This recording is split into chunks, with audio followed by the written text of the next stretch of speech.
Thank you all for being my Valentine tonight. Like Michael mentioned, I'm a user experience researcher at Google, and I've been there for about 5 years now, and currently I'm with a team called the Next Billion Users.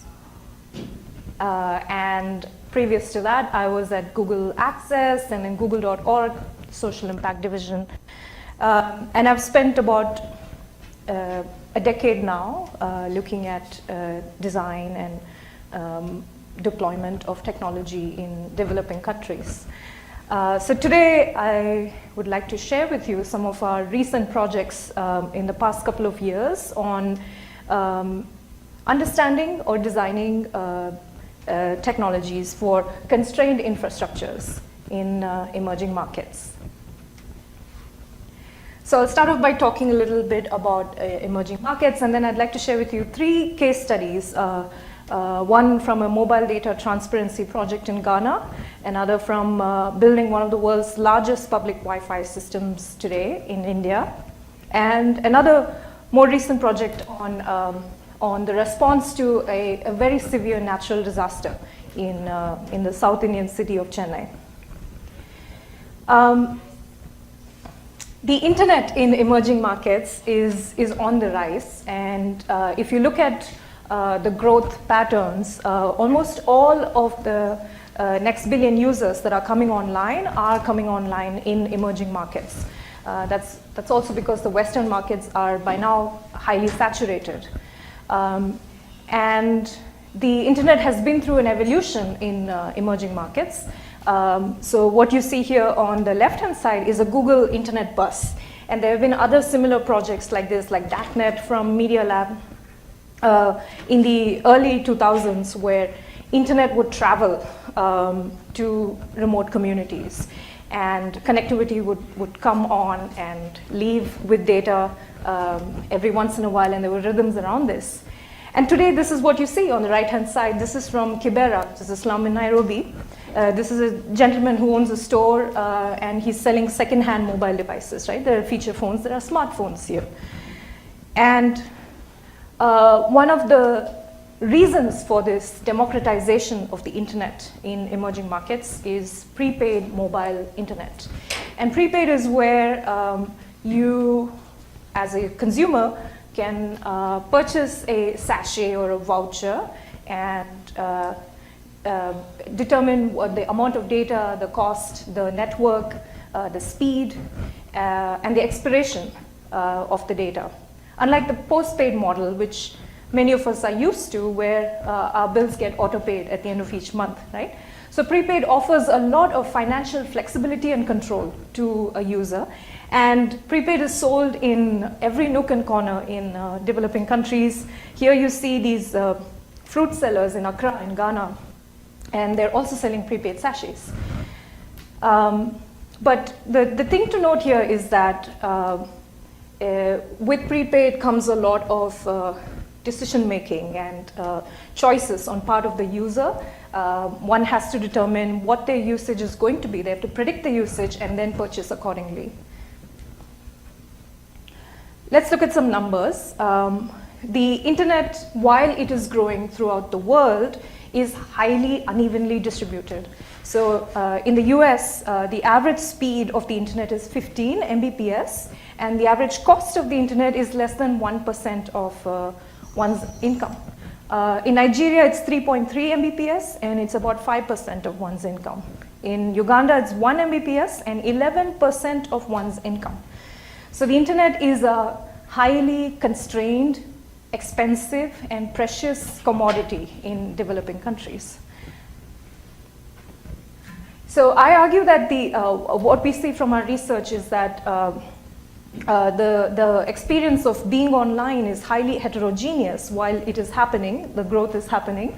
There are connectivity issues that lead to offline as being the more common steady state rather than online. There are economic barriers. Like I mentioned, internet can be a substantial proportion of monthly income. And internet gets used on low-end devices. So you're starting to see the $40 and $50 Android phones making an entry into these markets, right? And there are phones that are cheaper than that. And they can be non-standard, non-compliant, and exist in many, many different variations. And while we in the Silicon Valley are making a turn towards Internet of Things and cloud, and more reliance on the internet with contextual systems, the developing world has a very different experience.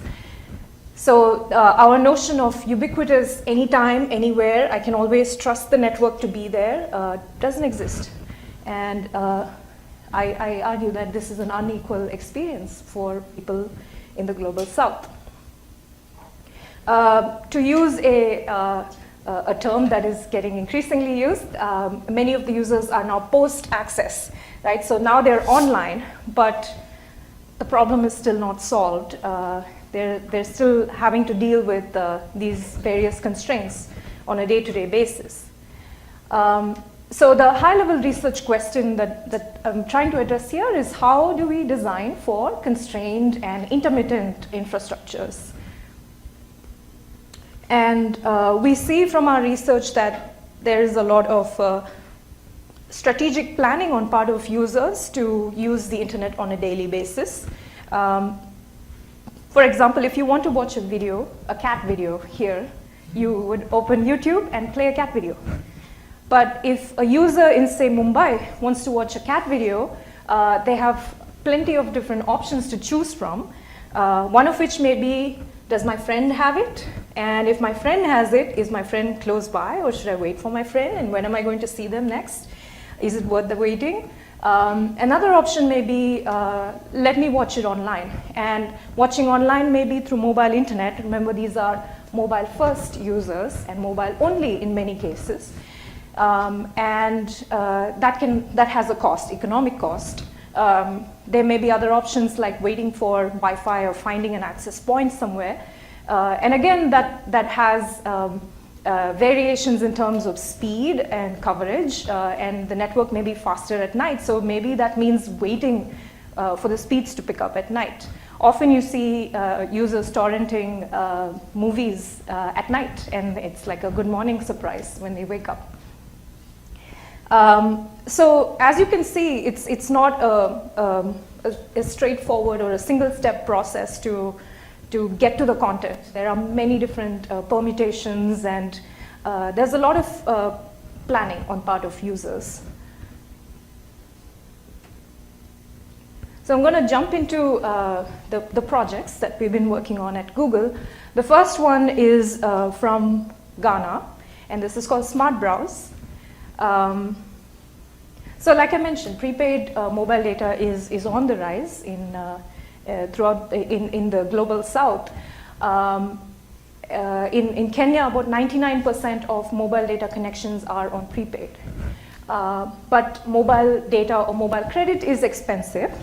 In a survey done in 17 African countries, mobile data spend is 10 to 26% of income. And there have been numerous studies that talk about how people sacrifice their basic needs like food to spend on airtime and mobile credit. So then it becomes important to know how much data you have and to have control over it, to regulate it and manage it in order to have a sustainable experience and an experience that's friendly for the pocket as well. So in sub-Saharan Africa, you can get data through bundles, which is where you pick a data pack and it's predetermined, or it can be pay as you go, where you just buy a sachet of credit, and then that can be used for phone calls and it can be used for mobile data. And that turns out to be more expensive than bundles. So often we see that users do short and frequent top-ups rather than large monthly top-ups, right? So one may top up on a daily basis or a few times a week or on a weekly basis.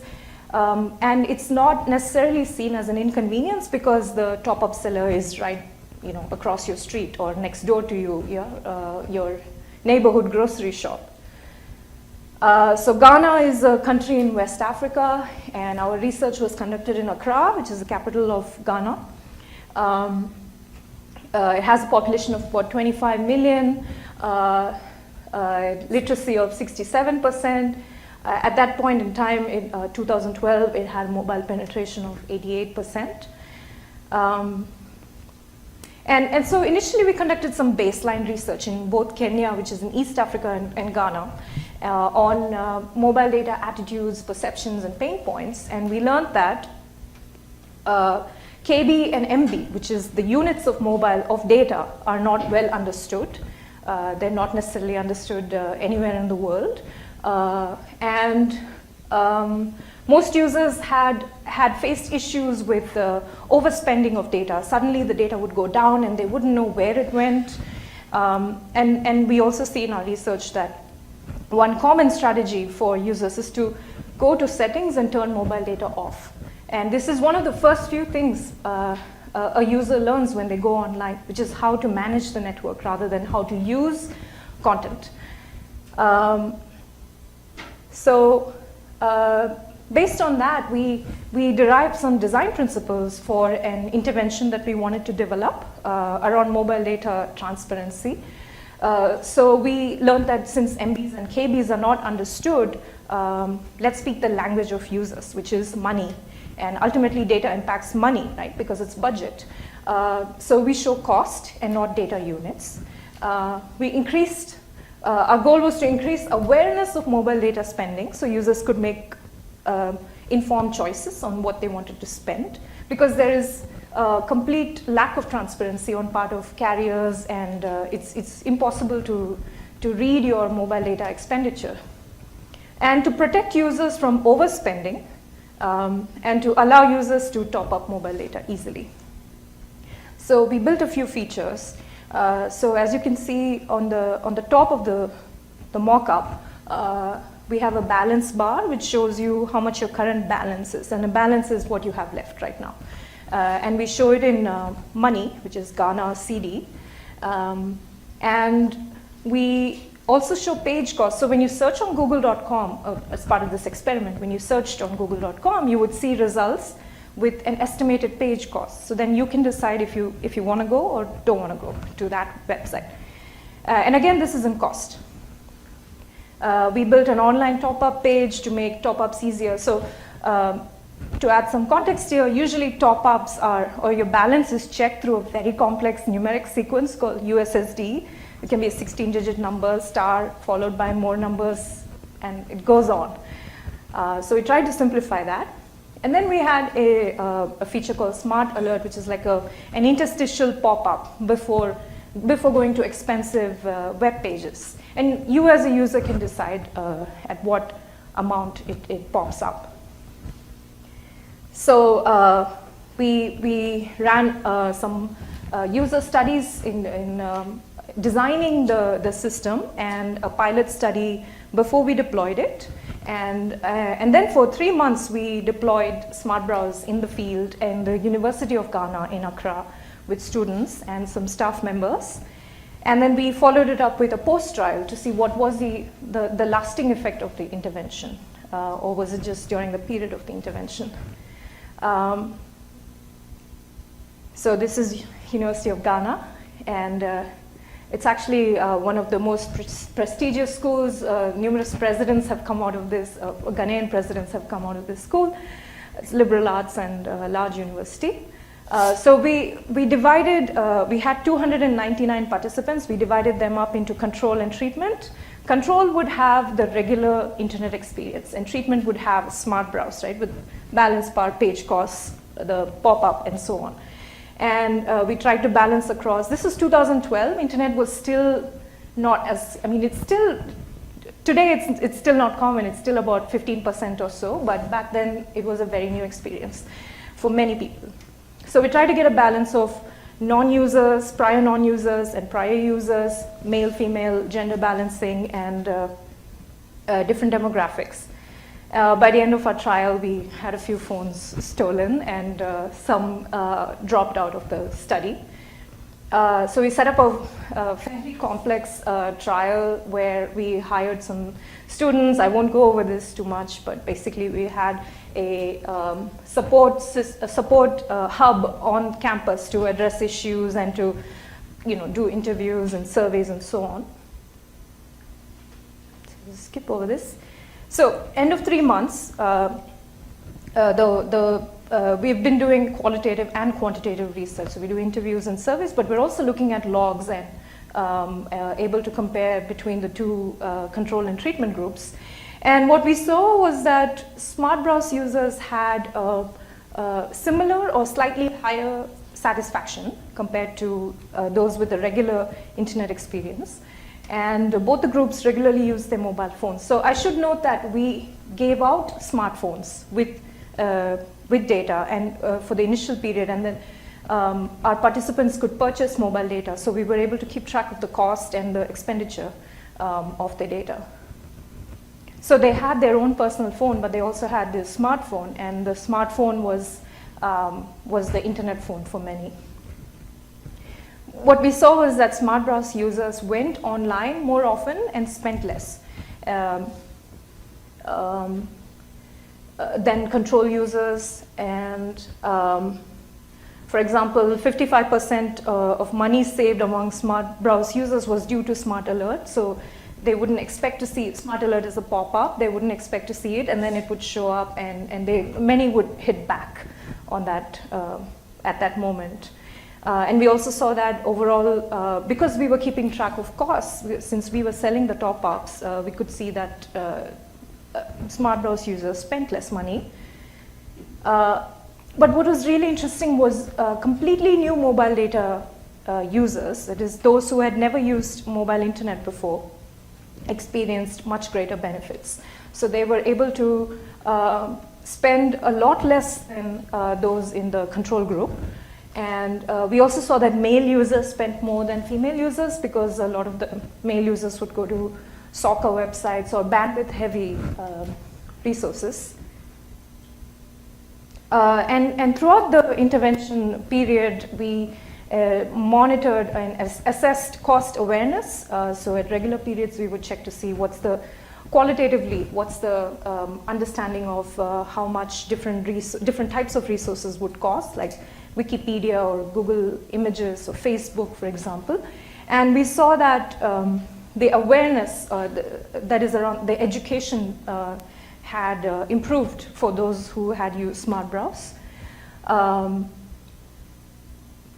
And as a result, because of the higher interaction and interfacing with the costs, smart browse users had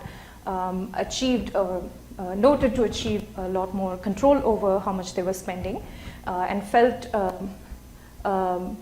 and many of them found strategies. So they learned about the behavior. For example, this user says, I used to go to soccernet.com to check football scores, but then I realized it cost 18 pesos from the pop-up, so I stopped going there now and I go to goal.com. So some users found cheaper alternatives to go to websites. Some others, for their favorite websites like Cosmopolitan, for example, would continue to go there, or Facebook would continue to go there. But they knew what the costs of their browsing decisions were. We also saw some new behaviors, like many had gone online for the very first time, and we were able to see what their experience of a new internet user was, and many were using the smartphone for the first time. And a month after Smart Browse ended, we ran a survey to understand what the permanent effects, or at least the more lasting effects were. And 61 out of 126 had purchased a new phone. And out of that, 75% plus had purchased a smartphone. So this is interesting from an ICTD perspective, because ICTD being technology for development, because a lot of tech for development interventions tend to focus on voice calls or SMS, because that's what people are using, and that's how you get maximum reach, and that's how technologies can be trialed today rather than 5 years from now, right? And so here we tried something where we took kind of a near future technology of smartphones and mobile internet and deployed it with Ghanaians, and were able to get sort of early feedback on what that experience would be like and what are the challenges that lie in using mobile internet.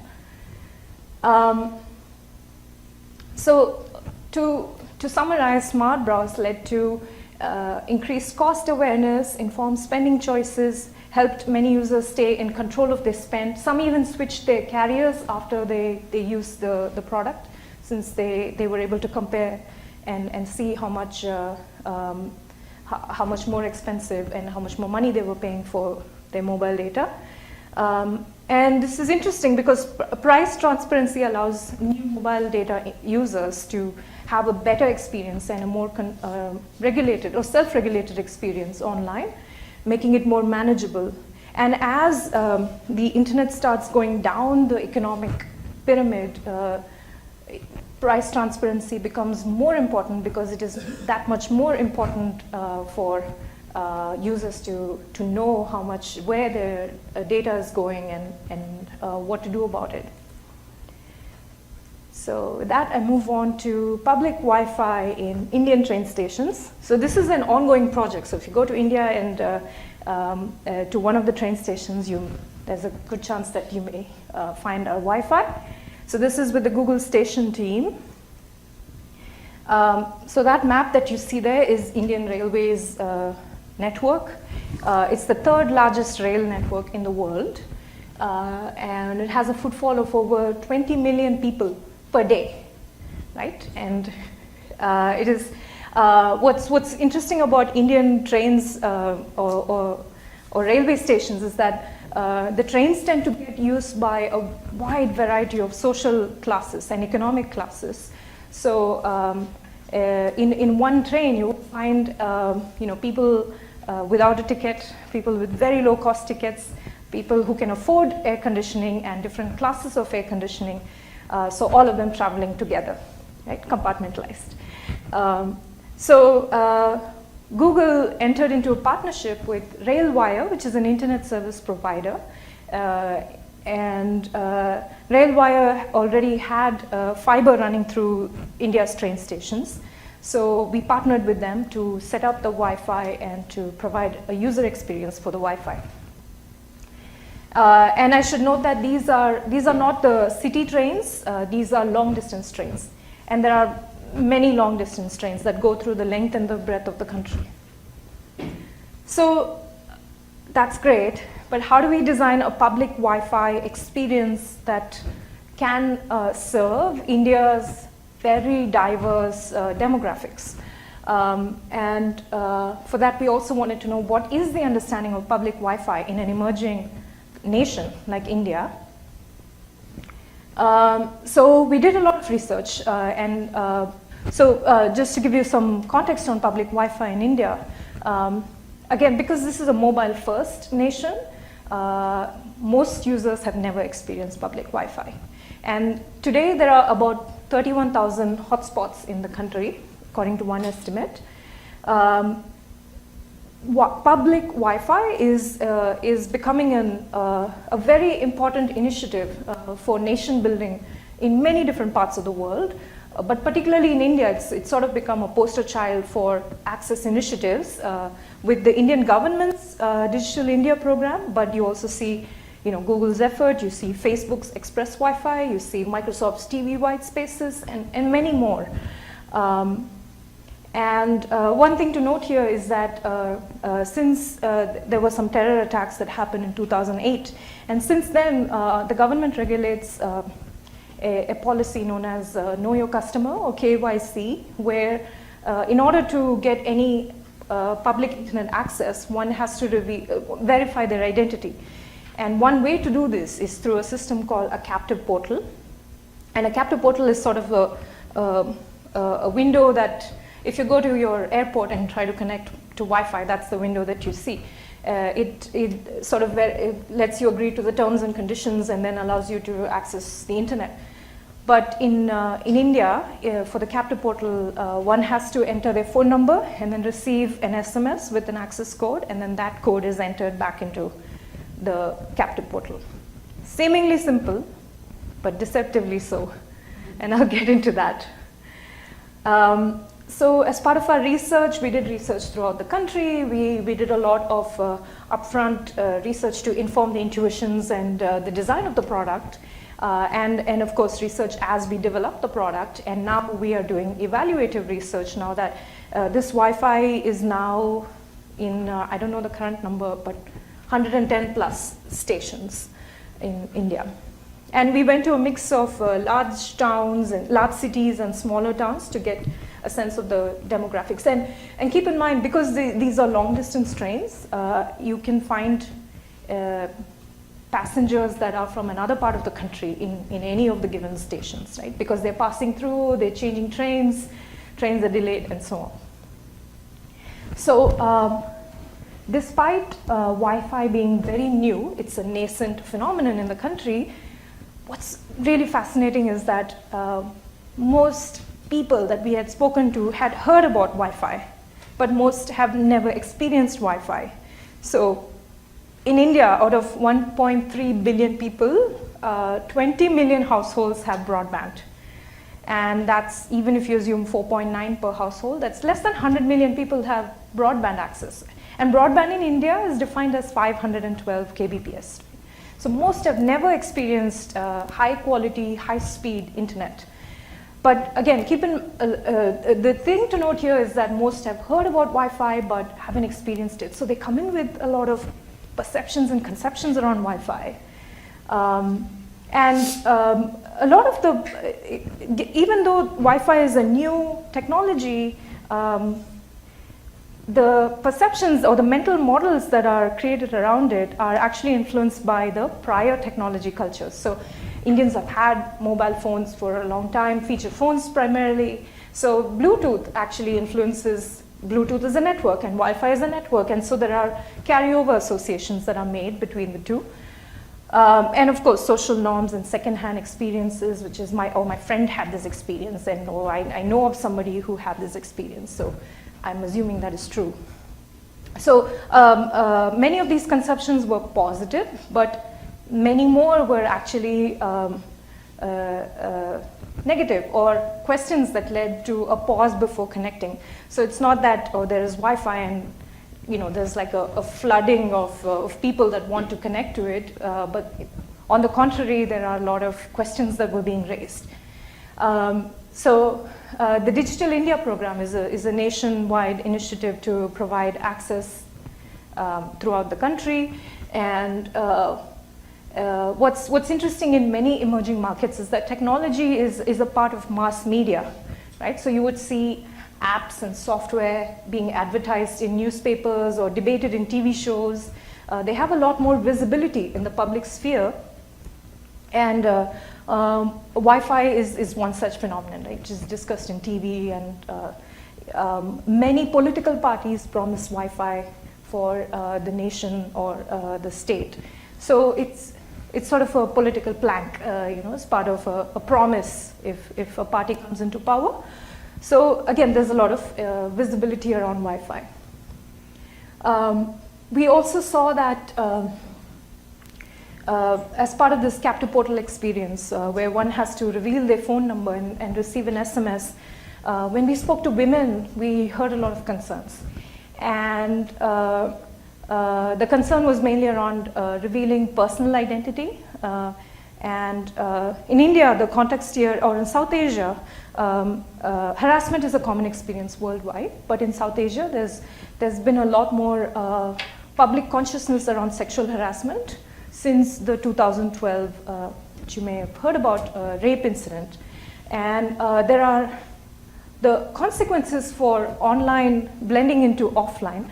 So just a few months ago, to give you an example, there was a lady whose Facebook profile picture was morphed into adult content, and she faced a lot of stigma from her family, and she committed suicide. So the concerns are not irrational, and they're kind of well-founded in the reality. So we heard from a lot of women that they were hesitant or they would just not go through that experience of captive portal to give out the phone number. We heard things like, I don't like if they ask for my number. We're ladies, we face harassment problems. You're always thinking, will they send us a dirty message? Or will they take our profile picture and morph it? So this was one of our challenges. We also faced other challenges like many Indians are on 2G, which is today it's the slowest form of mobile internet, which doesn't allow you to say watch a video without buffering, but perfectly happy with 2G because it works and social media works on 2G. So many did not see the value proposition in switching to high-speed Wi-Fi because they hadn't experienced it and they didn't see a need for it. We also saw other concerns around device security, like radiation concerns and viruses and so on. And contextually, the train stations are high-stress environments. They are extremely crowded, depending on the time of the day. There are more people than there is seating availability.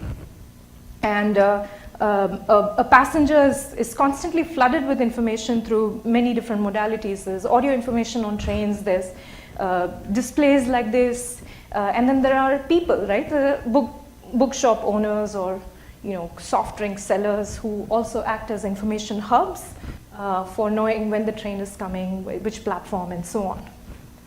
And trains are often delayed. So that's like being in a train station, the main concern is to catch the train. It sounds obvious, but that is what's on top of mind for most people. Skip this. Another thing to note here is there is a very high comfort level with approaching businesses and asking for information, or approaching strangers that kind of fit into my social class and asking them for information on how to go through an experience or the trains and so on. So in this story, we were in the train station and this little kid was left behind at the store by her father while he went to the restroom, and the storekeeper was taking care of the kid. So there's a lot of informal trust and word of mouth and a higher degree of just talking to people for information. So humans rule more than technologies. So we built a system, and our system was a captive portal because that is the most inclusive way, because you don't need to install any special purpose software. It works on any browser. It can work on a higher end feature phone. It can work on a laptop and so on. And we supported KYC, which is the Know Your Customer process. And this is what it looks like. You enter your phone number.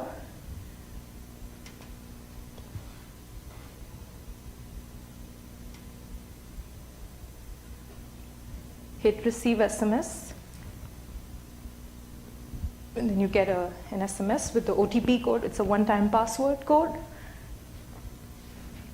And then you enter that here.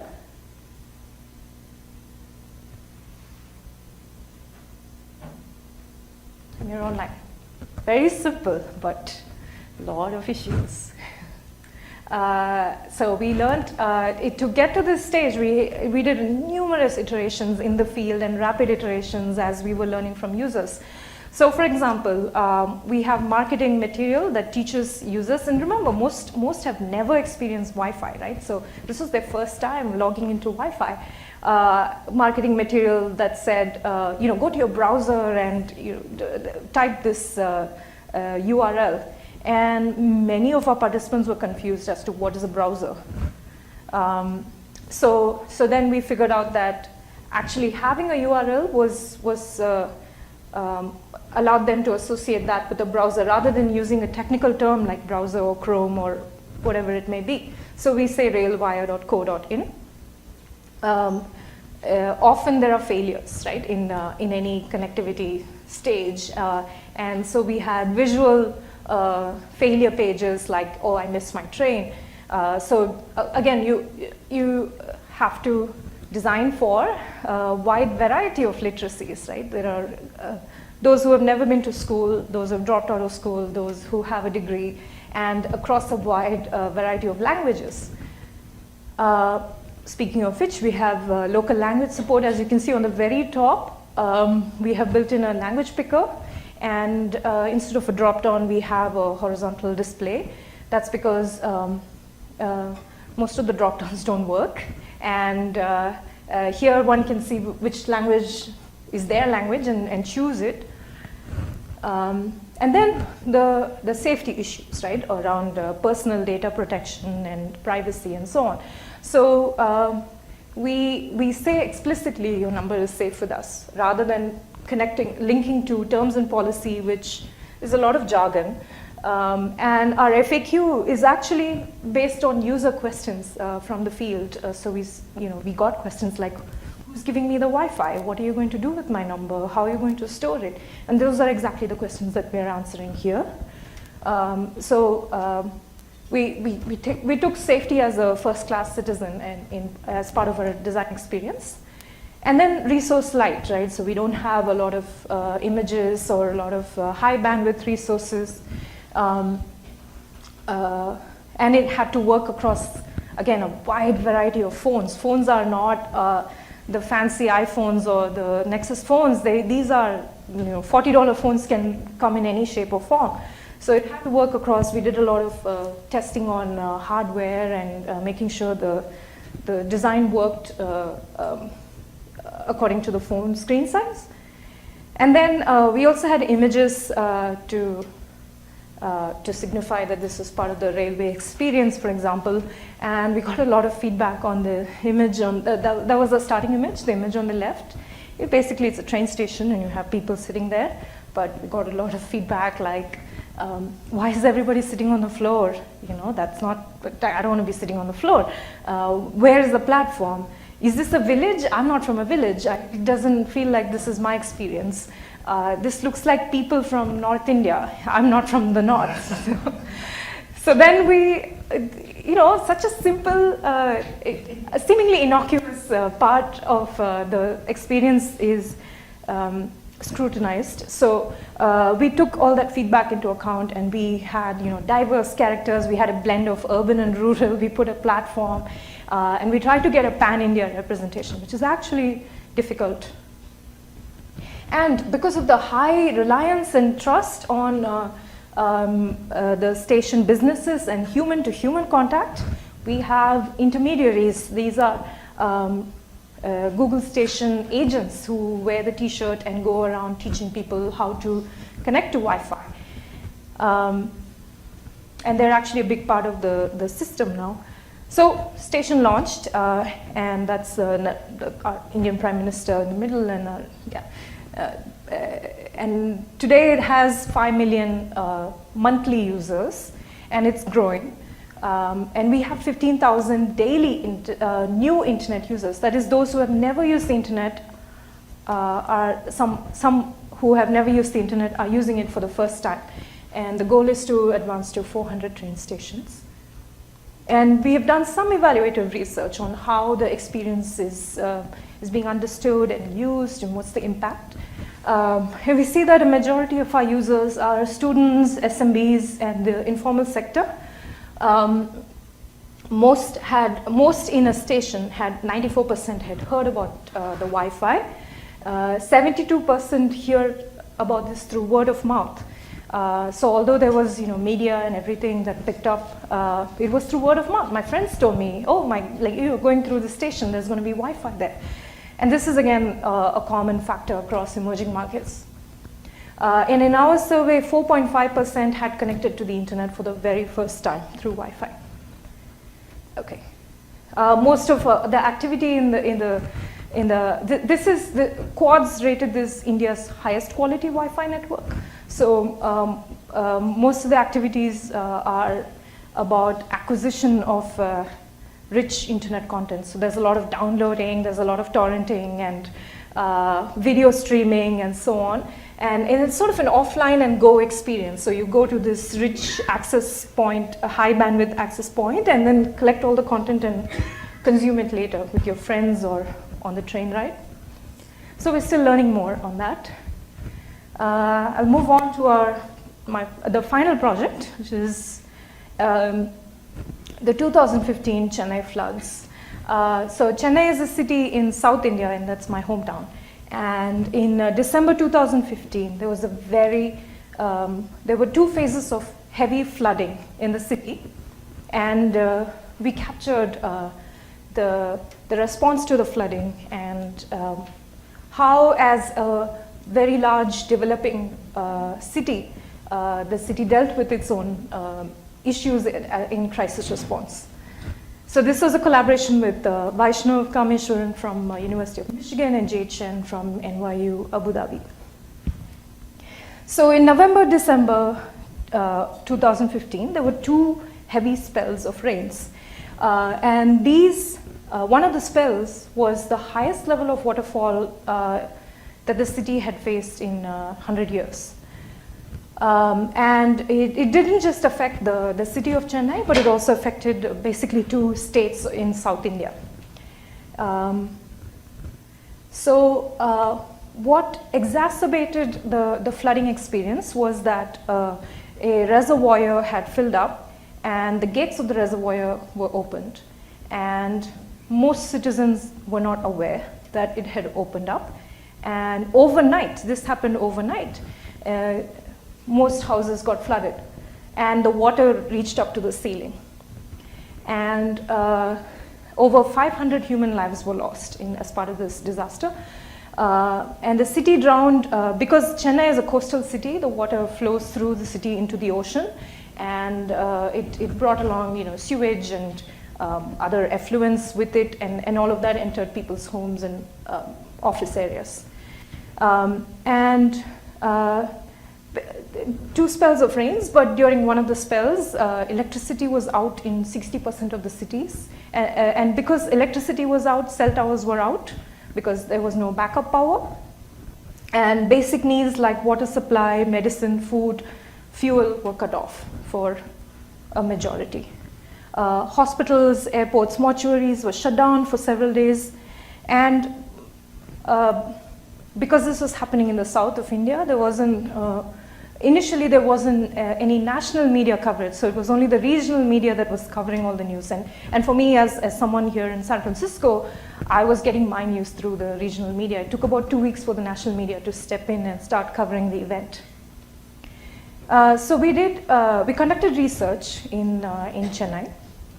And this was not during the floods, this was the post-flood experience that we were trying to capture, a recall of the flooding experience. So we conducted interviews with families and businesses across middle and low-income demographics. You can't really see on the map, but we chose sites that were along the waterways of Chennai, right? Because they were the most affected neighborhoods. And we also met with fishermen who had volunteered their time and resources to send their boats and rescue a lot of the citizens. In addition to the families, we spoke to volunteers. So what was fascinating about the floods was, and again this is documented in research, that when there is a crisis event, people's altruism goes up. Right? So during the flooding, a number of decentralized volunteer groups emerged, and most of them were not a part of nonprofits. They were regular citizens that call their friends or their neighbors or siblings and form groups to start rescuing people in the neighborhood or finding aid and supplying aid and so on. So we interviewed 8 different volunteer groups, one of which was a global group, all the way up to hyper-local groups with about 5 members. And we also did tweet analysis. So when the floods broke out, there were 2 hashtags that were used heavily, Chennai Rains and Chennai Rains Help. And we analyzed the tweets that had come up during the second spell of the rain. So basically we captured both online and offline experiences of the flooding. So when we spoke to the families, we learned that Particularly the lower income families were severely affected because they had lost all their belongings. The water does not discriminate, right? Water goes through different people's homes, but the losses were greater among the lower income families. Many, instead of moving to shelters, relied on their neighbors. So they would just go upstairs, and especially the lower income families would carry their appliances upstairs because that's all precious commodity. We saw a lot of human connections that opened up, sharing of resources and homes and kitchens and so on, taking care of kids.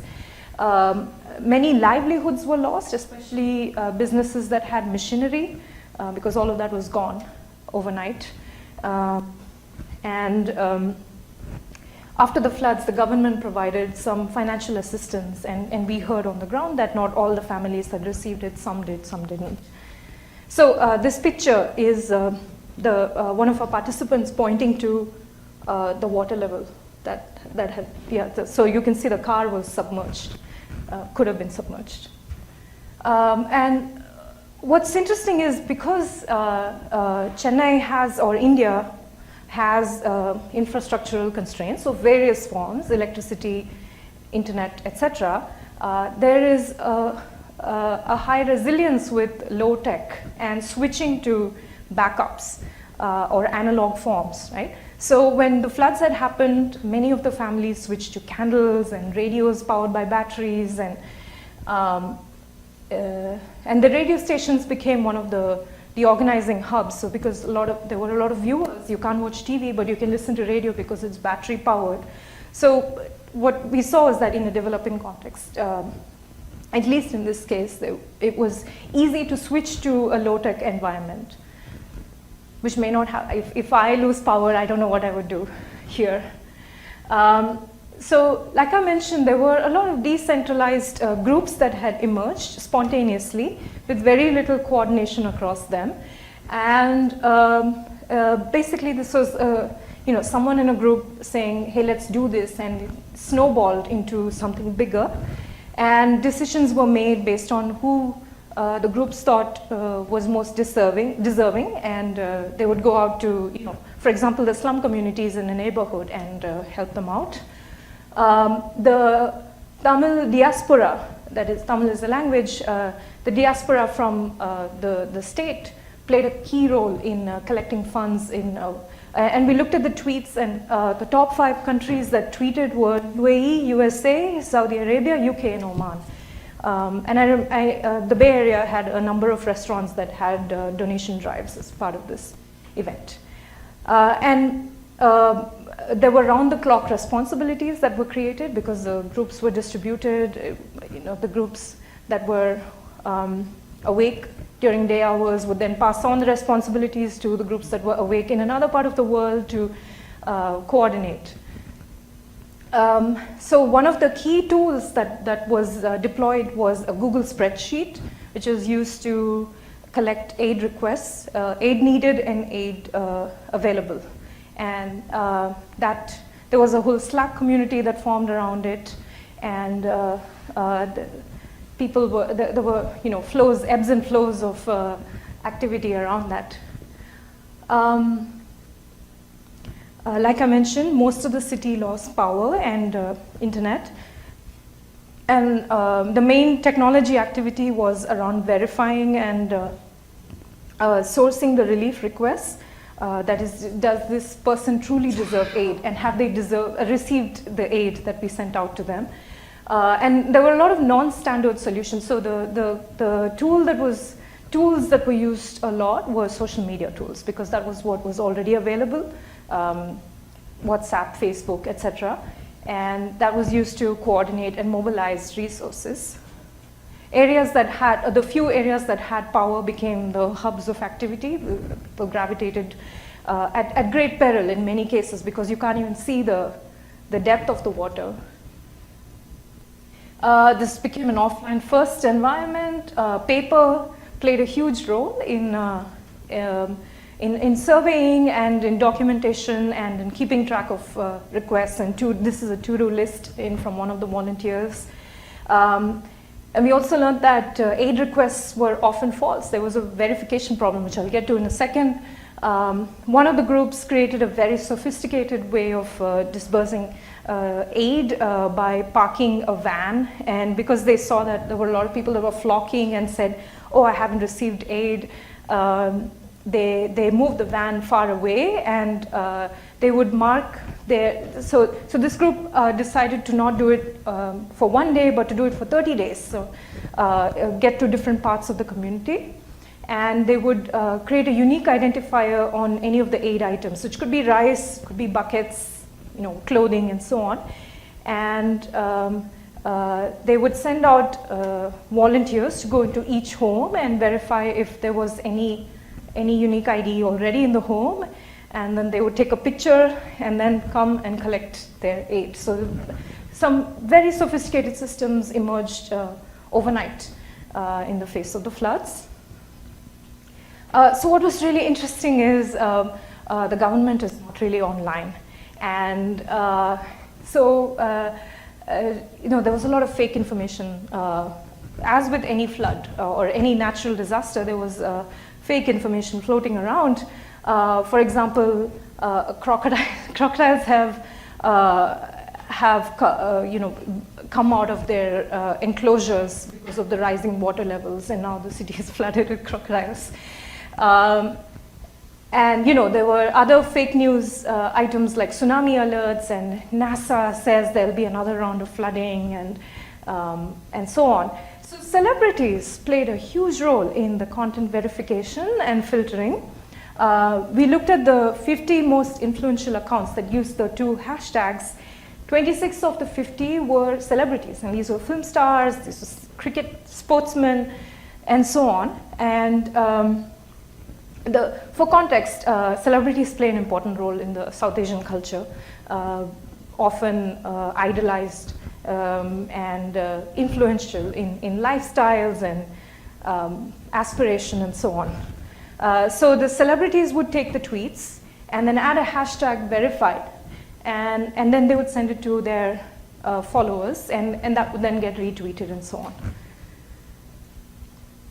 We also saw some privacy leaks, so because the spreadsheets were open and collected phone numbers and names and addresses and so on, some women faced consequences. Recall the sexual harassment concerns, and they would get phone calls later on from random solicitors.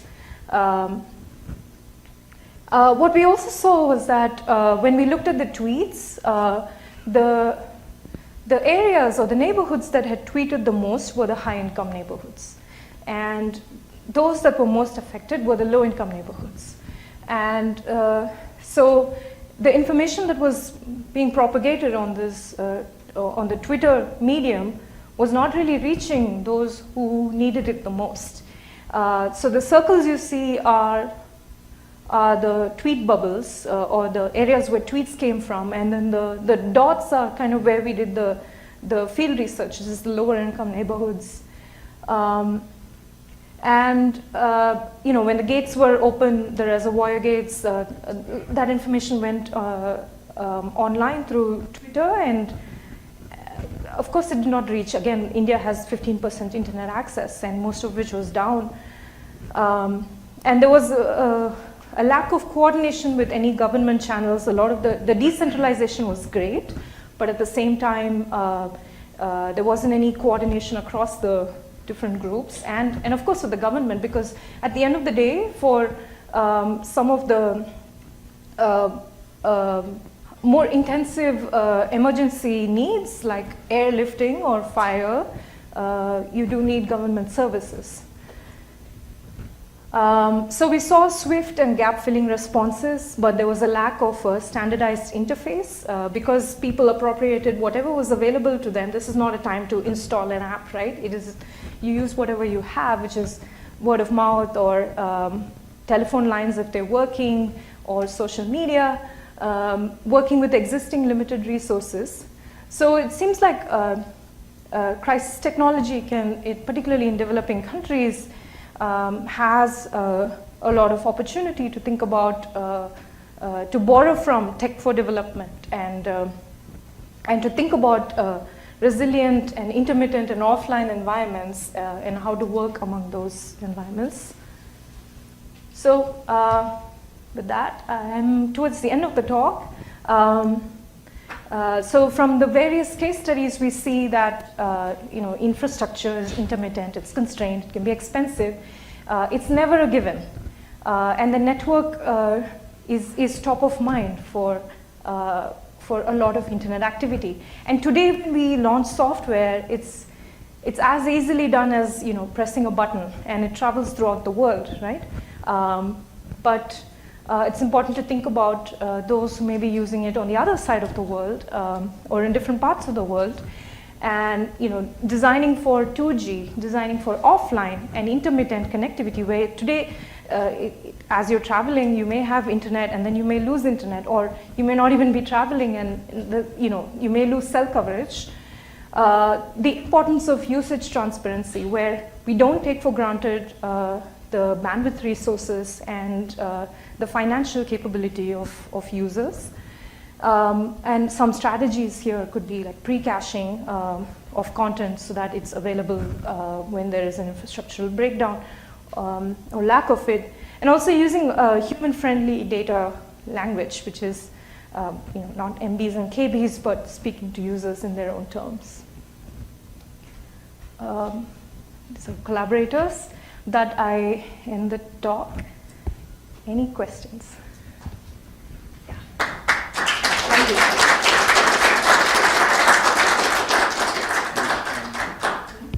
5 minutes. Yeah. Yes, we have a question. So, I felt that with the Chennai floods, I guess it's like a research study into understanding how technology was used there. I was wondering whether you guys had, given that research, considered any solutions to the problems that you observed? Like, the fact that the high-income neighborhoods are the most benefited, the fact that the low-income neighborhoods don't really have access to the technology to solve that problem. We have been in discussions with our crisis response team, and they're aware of the results of the study. It's actually a very hard problem when there is no verified information to then post it onto like a crisis response page, because you don't know if it is true or false.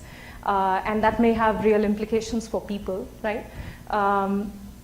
The crisis response team is looking into voice calls and SMS for general crisis events, and that should enable the broader reach of information in low-income neighborhoods. I know that one of the reasons why, like around the world, especially in developing countries, why they have mobile networks is because, unlike in the U.S., where we kind of developed, the telegraph and the telephone, and that's where the internet kind of jumped off of, that they really don't have that sort of infrastructure there. And so I guess the same thing is going with internet, that they're jumping off the mobile system because they just don't have the system like or they don't have the infrastructure that we do, as in like fiber optic or even just plain old copper lines.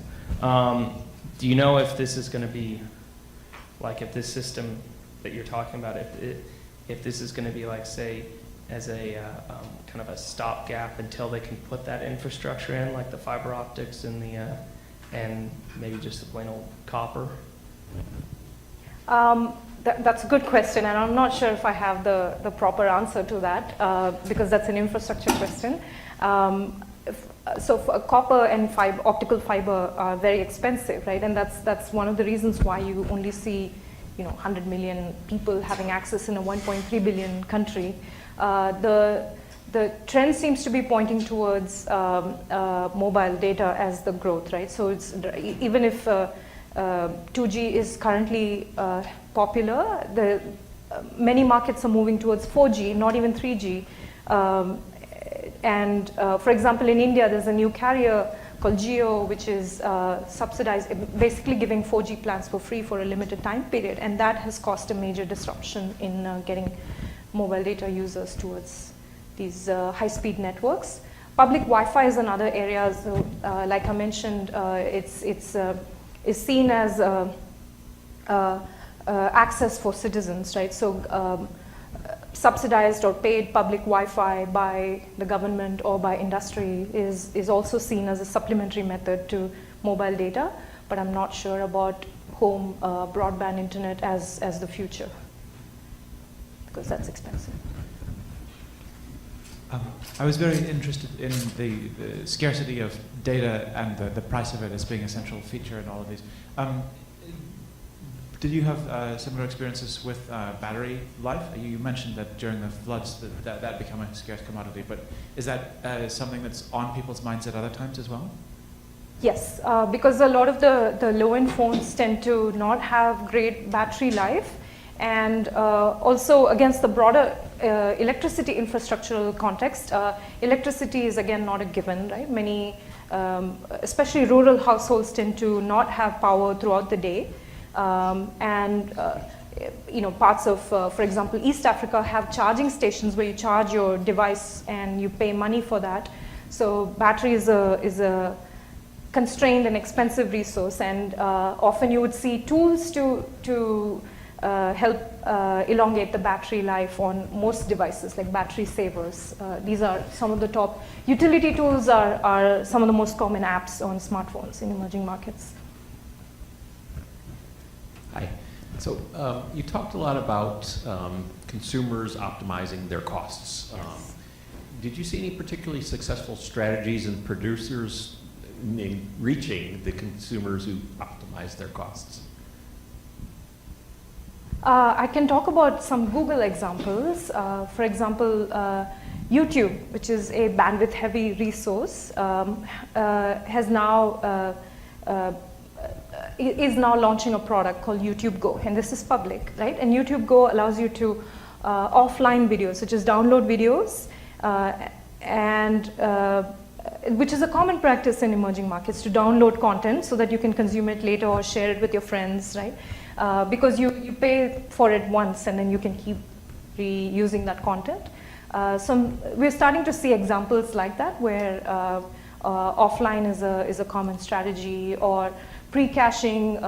You also see differentiation between mobile data and Wi-Fi, because data tends to be more expensive than Wi-Fi. Many apps now do higher bandwidth activities on Wi-Fi, like Play Store by default updates on Wi-Fi, not mobile data. So you're starting to see more granularity in the networking resources that apps are using. I hope that answers your question.